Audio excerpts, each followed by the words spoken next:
Hi kids, Uncle Jesse here. Welcome to another episode of Storytime with Jesse. Now today, what am I talking about? Well, I can't do a show where I talk about writing horror fiction without talking about the most popular, the biggest name in horror fiction, and that's Stephen King. People sometimes ask me, what do I think about Stephen King? Well, I'm going to tell you. Stephen King. Boy, growing up, that was the only name I ever heard.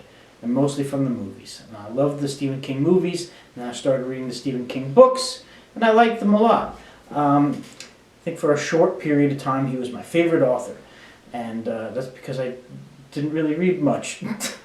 You know, it was like, oh, I read 2 Stephen King books, he's the best, he's my favorite. It's like, I didn't really get too far into it, and I think I must have read maybe like 6 or maybe 7 of his books, so not too many. But I did read a few, and I do like them. But here's sort of my thing with Stephen King. There's 2 kind of issues I have. The first is that he's so popular that he just overshadows everyone else. And it's kind of annoying, right? If you go to Barnes & Noble or any big chain bookstores, and you go to the horror section, well, they might as well just call it the Stephen King section, right? It's like 90% Stephen King books, and then a few other authors in there somewhere. But you just look at the rows, there's Stephen King, Stephen King, Stephen King. It's kind of just too much. He's too damn popular. People only ever talk about him or think about him. You have to be like real hardcore, into reading to know of any other writers. So the general public, for the most part, they just think Stephen King, they think horror. Synonymous. There's no one else. Nobody else gets their books made into movies, just Stephen King. You know, they're doing another remake of Salem's Lot, right? Because the original Tobe Hooper version of Salem's Lot wasn't enough. And then the TV movie with Rob Lowe of Salem's Lot also wasn't enough. So they have to make another Salem's Lot. Just like they had to make another It.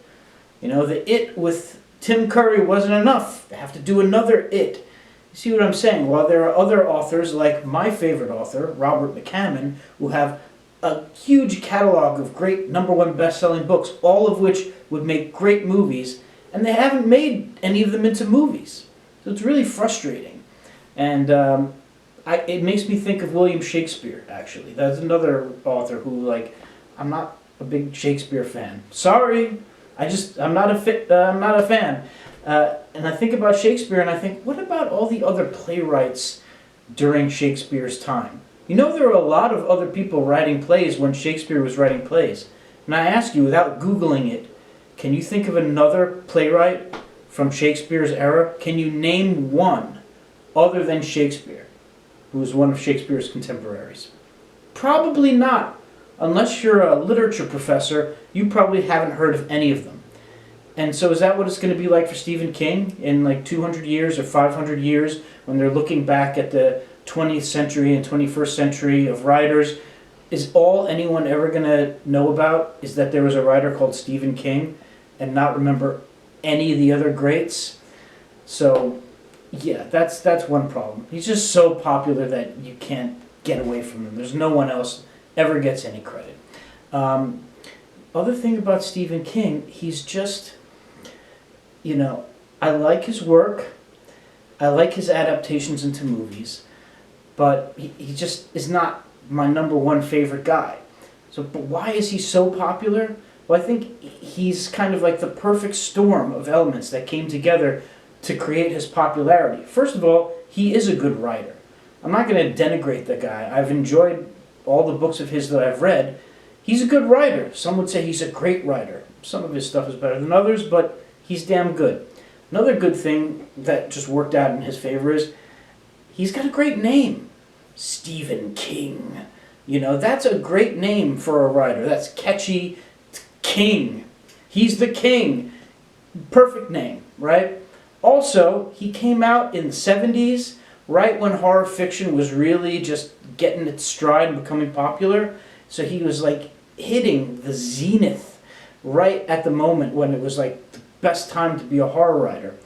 And then combine that with the fact that right when he was coming out, there were a few movies made from his books. There was The Shining, there was Carrie. Like, one after another, they made some movies out of his books, and all those movies did great. And of course, that brought more attention onto his books. So it was just like this perfect storm of circumstances that came together at just the right moment to create this career for Stephen King, where he's just the biggest name ever. And he's damn good. I like him, but it's just too much. It's oversaturation for me in this society. It's just too much Stephen King. You know, I want to see some other people get some credit. It's sort of like the Beatles for me. If you love the Beatles, great. They're the biggest band of all time. But for me, they're a very good band who have a lot of great songs, but I want to see some other bands get some attention. All anybody ever talks about is the Beatles, right? So it's just that, like, cultural oversaturation that kind of just annoys me and makes me want to go like, okay, Stephen King's great, but, you know, I want to read some other authors, you know. Too many people know Stephen King. So that's kind of my thoughts on Stephen King. Nothing against the guy, I just think he's just oversaturated in the pop culture, and it's a little too much, for me anyway. If he's your favorite author, mazel tov, baby. Anyway, I'm going to wrap this episode up. Just remind you guys that I've got 3 books that are out, available on Amazon.com.